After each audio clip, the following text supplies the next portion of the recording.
أعوذ بالله من الشيطان الرجيم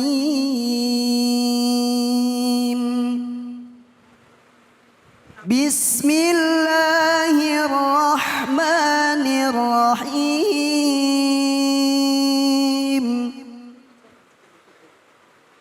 كتب عليكم القتال وهو كره لكم وعسى أن تكرهوا شيئا وهو خير لكم وعسى أن تحبوا شيئا وهو شر لكم والله يعلم وأنتم لا تعلمون صدق الله العظيم. Sadaqallahul azim. Al-Quran adalah hudal linnas. Banyak ayat-ayat di dalam Al-Quran yang memberikan petunjuk bagi kita agar kita bisa menjalankan kehidupan di dunia ini dengan kebaikan. Di antaranya adalah perintah-perintah Allah yang berhubungan antara hubungan manusia dengan sesama manusia. Dari mengajarkan kita atau memerintahkan kita berlaku adil, bahkan termasuk juga menjaga hati dan menjaga lisan kita supaya tidak menyakiti saudara kita. Nah, bicara mengenai ghibah dan ayat yang sama-sama tadi kita dengarkan, mari sama-sama langsung kita dengarkan kajian dari ayat tersebut bersama dengan guru kita Ustadz Abdul Kafi. Silakan Ustadz, fadhol. Bismillahirrahmanirrahim. Assalamualaikum warahmatullahi wabarakatuh. Waalaikumsalam warahmatullahi wabarakatuh. Bicara tentang ghibah ada lagunya ini. Ada lagunya? Alhamdulillah ada lagunya. Ya. Kayaknya ibu-ibu juga pada tahu dan pemirsa di rumah tahu ini.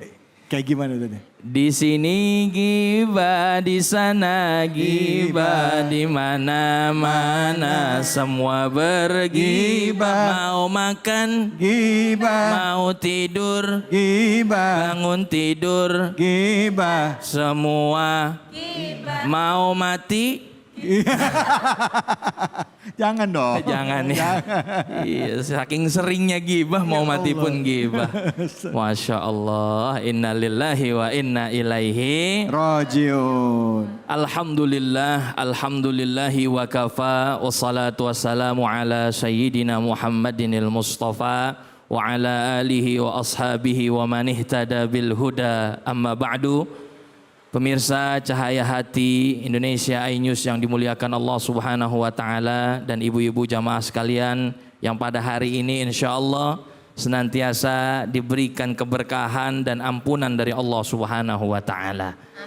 Gimana Ibu, kabarnya sehat? Alhamdulillah. Sepertinya ini lemes ini. Iya. Sebentar lagi Sebentar lagi kayaknya. Sebentar lagi insya Allah. Mudah-mudahan kita diberikan kekuatan ya. Amin ya Rabbal Alamin. Baik, Masya Allah tadi kita telah dengarkan surah Al-Baqarah ayat 216 yang dibacakan oleh qori kita tadi. Sebenarnya kalau kita lihat asbabun nuzul daripada ayat ini adalah sesuatu yang menarik karena berkaitan dengan perang. Dulu diriwayatkan dari sahabat Ibnu Abbas bahwa sahabat itu diperintahkan untuk berperang. Namun ternyata sahabat ini tidak mau berperang, enggan, ragu. Wajar, yang namanya perang pasti ada yang namanya masyaqqah dan juga mudarat. Ada kesulitan dan juga ada mudarat yang akan dihadapi ketika kita berperang.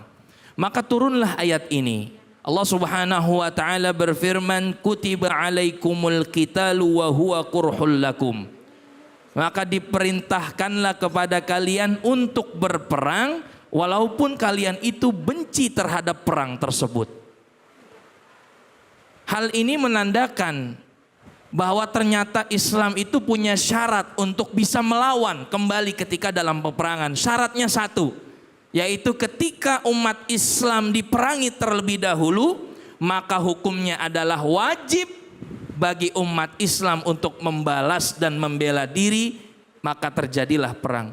Jadi Islam itu ketika diperangi baru berperang. Bukan Islam yang memerangi, bukan Islam yang memulai perang. Karena Islam itu adalah agama yang rahmatan lil alamin. Lalu selanjutnya ini ada yang menarik, ungkapan dari Allah Subhanahu wa taala. Sahabat kan ibu-ibu yang dimuliakan Allah kan tadi nggak mau diajak perang. Padahal bisa saja Allah Subhanahu wa taala berfirman, wahai fulan, ikutlah perang. Kalau perang nanti akan dapat harta loh. Nanti akan bisa merebut istri-istri yang kalah loh. Nanti akan dapat ini dan itu loh, banyak sekali. Tapi Allah Subhanahu wa taala tidak iming-imingi orang tersebut, sahabat tersebut dengan harta, anak dan lain sebagainya. Namun kalimatnya di dalam Al-Qur'an, wa asa an takrahu syai'aw wa huwa khairul lakum wa asa an tuhibbu syai'aw wa huwa syarrul lakum. Asa, kalimat asa di sini boleh jadi. Boleh jadi sesuatu yang kalian benci ternyata itu baik untuk kalian. Dan sebaliknya, boleh jadi sesuatu hal yang kalian sangat amat cintai justru itu buruk untuk kalian. Ini Masya Allah, jawaban Allah itu indah banget, betul nggak Bu? Ketika orang nggak mau, justru malah logika Allah diberikan kepada kita. Boleh jadi yang kita tidak suka itu baik buat kita. Dan yang kita suka boleh jadi itu buruk buat kita. Nah, Imam Ibnu Katsir dalam tafsir ini dikutip, ternyata mengenai statement ini, firman Allah ini yang luar biasa, yang agung ini, bukan hanya berkaitan dengan perang. Beliau mengatakan wa hadza amun fil amri kulliha. Ini bisa mencangkup ke seluruh masalah, seluruh perkara. Makanya ketika kita mencintai seseorang jangan juga berlebihan, boleh jadi itu buruk buat kita. Mempertahankan misalkan jabatan yang sudah diberikan, misalkan dia bangga-banggakan sehingga bersandar, oh ternyata jabatannya hanya sementara, betul. Harta yang kita bangga-banggakan ternyata tak pernah dikeluarkan untuk sedekah kepada orang-orang yang baik. Dia cinta kepada harta itu, tapi sesungguhnya harta tersebut bisa membuat mudarat karena muncul yang namanya sifat bakhil. Nah, sekarang kaitannya dengan ghibah, saya tanya sama ibu-ibu dan pemirsa yang di rumah, kira-kira kalau kita dibicarakan, bicaranya di belakang kita, omongannya di belakang kita, tapi ternyata omongan itu buruk mengenai aib kita, suka atau enggak?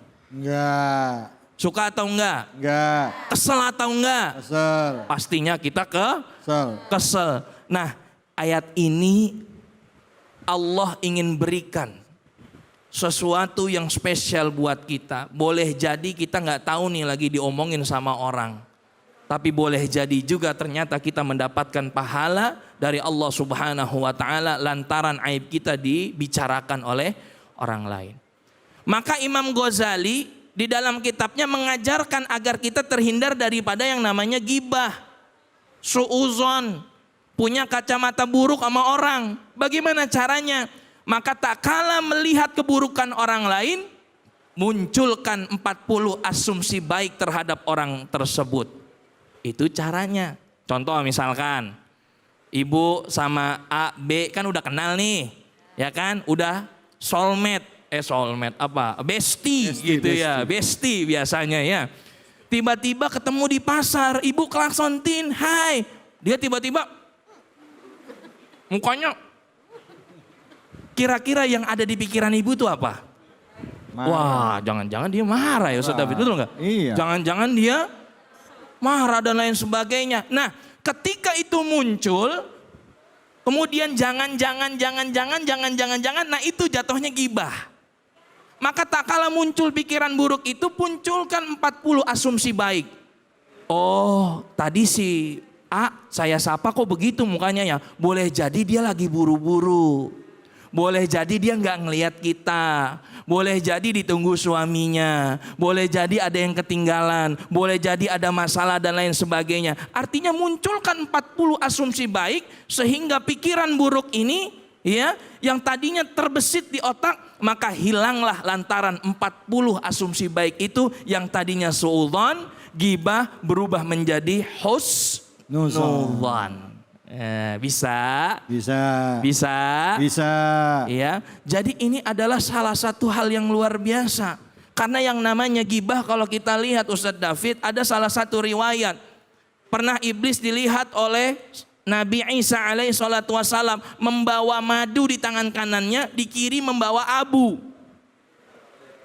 Untuk apa? Ditanya, wahai iblis, untuk apa engkau membawa pasir dan juga abu? Pasir dan juga madu. Lalu iblis menjawab, madu akan aku balurkan kepada mulut orang-orang yang bergibah, sehingga ketika dia ngomongin orang, bergibah dan lain sebagainya, maka gibah itu terasa manis.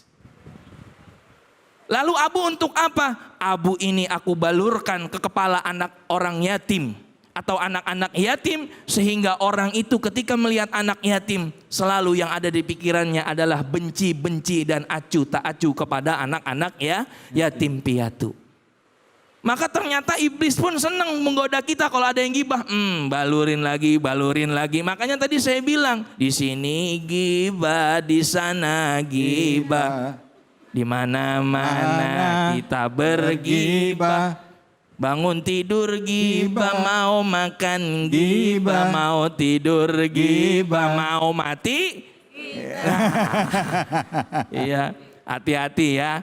Oleh karena itu di bulan yang mulia ini, mari sama-sama kita jaga lisan kita jaga mata kita jaga telinga kita, sehingga apa-apa yang menjadi imsak yang kita jaga senantiasa menuntun kita menjadi orang-orang yang bertakwa dan mendapatkan hidayah dari Allah Subhanahu wa taala. Amin ya rabbal alamin. Terima kasih banyak Ustadz. Ibu ada yang mau bertanya? Oh, banyak banget. Silakan Ibu. Namanya dan pertanyaannya ya. Bismillahirrahmanirrahim. Assalamualaikum Pak Ustadz. Waalaikumsalam. Assalamualaikum warahmatullahi. Suaranya Bu, Ibu lagi puasa. Puasa. Iya. Jangan-jangan Ustadz David nggak sahur ini. Silakan. Namanya Ibu siapa? Pertanyaannya apa? Suaranya lebih semangat lagi. Nama saya Ibu Mariani dari Majelis Taklim Al-Hikmah Cibitung. Ya, pertanyaannya. Yang saya mau tanyakan Pak Ustadz, bagaimana jika gibahnya setelah berbuka puasa? Apakah puasa kita masih diterima? Terima kasih Pak Ustadz. Ya. Assalamualaikum warahmatullahi wabarakatuh. Waalaikumsalam warahmatullahi wabarakatuh. Mungkin bukan puasanya masih diterima kali Ustaz. Ya. Masih ngurangin puasa juga enggak, kan udah selesai puasanya. Betul. Gitu. Ya, baik. Ya, silakan Ustaz. Iya, yang jelas gibah itu seperti lagu tadi. Setelah buka kan berarti malam-malam. Sebelum tidur dia gibah. Iya, pahala puasanya kita dapat insya Allah, tapi dosanya bergibah pun insya Allah kita dapat. Karena pengertian dari Rasulullah Sallallahu Alaihi Wasallam yang sering disampaikan oleh para mubalik, atadruna mal gibah. Kamu tahu nggak sih sebenarnya gibah itu apa? Qala dzikruka akhaka bima yakrahu. Membicarakan sesuatu hal yang tidak disukai daripada orang lain.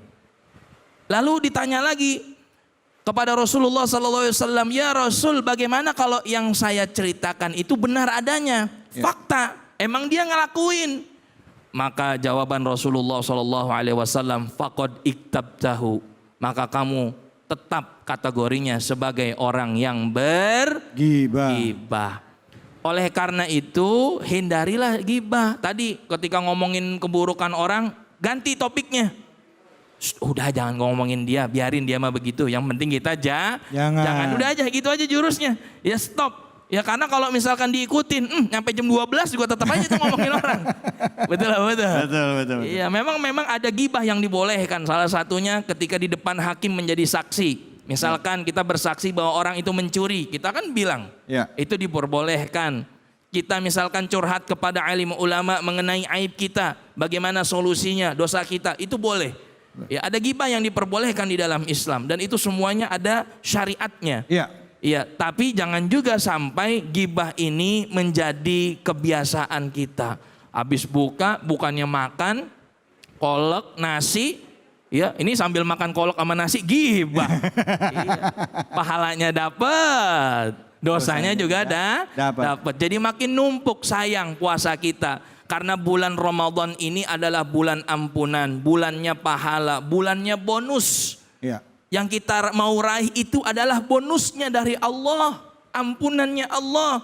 Masa iya di bulan Ramadan yang tadinya bonus itu bergelimpangan di mana-mana, tersebar di mana-mana, justru kita menyia-nyiakan dengan maksiat, khususnya dengan bergibah. Na'udzubillah summa na'udzubillah. Jadi Bu, ya dia tetap dapat pahala puasa, dosanya juga dapat. Ya, kalau misalnya Ustadz, Ya. orangnya ngegibah, kita mah nggak ikutan, cuma dengerin doang. Iya. Itu dapat nggak dosanya Ustadz? Baik, jawaban ulama, orang yang mustami', yang mendengarkan daripada obrolan gibah.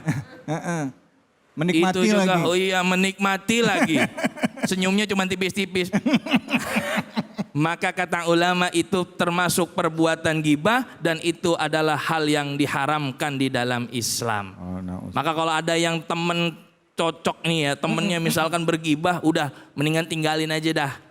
Ngomong yang positif-positif aja. Ya. Karena Rasulullah SAW bersabda, min husni islamil mar'i tarkuhu ma la ya'ni. Sebaik-baik muslim adalah dia yang bisa meninggalkan sesuatu yang tidak ada manfaatnya. Maka itulah sebaik-baiknya muslim. Wallahu a'lam. Alhamdulillah, terima kasih banyak Ustadz. Bu, ngedengerin juga nggak boleh. Ya, biar ngedengerin juga nggak boleh, dapat dosa juga. Katanya, aduh saya kena deh. Iya makanya. Baik, kita akan lanjutin lagi deh, bulan Ramadan, bulan penuh keberkahan. Ayo kita perbanyak amal soleh supaya dapat bonus-bonus tadi kata Ustadz ya. Dapat bonus yang tersedia di bulan Ramadan, diantaranya adalah ampunan dari Allah Subhanahu wa Ta'ala. Jangan kemana-mana, kita akan kembali lagi tetap di sini, Cahaya Hati Indonesia.